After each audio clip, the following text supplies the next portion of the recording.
और पंजाब में इंतजामी कब्जे के लिए शहबाज हुकूमत ने नए हाथ पैर मारना शुरू कर दिए। सियासी कशमकश तेज हो गई। कायम मकाम चीफ सेक्रेटरी पंजाब अब्दुल्ला सुंबल को मुस्तकिल चीफ सेक्रेटरी तैनात कर दिया गया। रुखसत पर गए चीफ सेक्रेटरी कामरान अली अफजल को एस्टैब्लिशमेंट डिवीजन रिपोर्ट करने की हिदायत कर दी गई। दूसरी तरफ IG पंजाब ने भी अपने ओहदे का चार्ज छोड़ दिया। वफाकी हुकूमत पंजाब में अपना इंतकामी असर और रसूख मजबूत बनाने के लिए सरगर्म। पंजाब पर इंतजामी कब्जे के लिए शहबाज हुकूमत की कोशिशों में तेजी आ गई। कायम मुकाम चीफ सेक्रेटरी अब्दुल्ला को मुस्तकिल चीफ सेक्रेटरी तैनात कर दिया गया।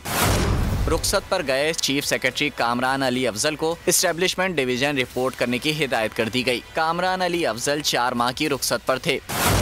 दूसरी तरफ महकमा पुलिस में भी बड़ी तब्दीलियां सामने आ गईं। IG पंजाब ने भी अपने ओहदे का चार्ज छोड़ दिया। फैसल शाहकार UN में बतौर एडवाइजर पुलिस ज्वाइन करेंगे।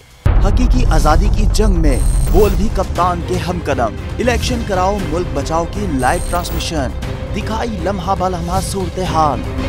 रील और रेटिंग में भी बोल न्यूज रहा नंबर 1। सब्सक्राइब करें और बेल दबाएं ताकि कोई खबर रह न जाए।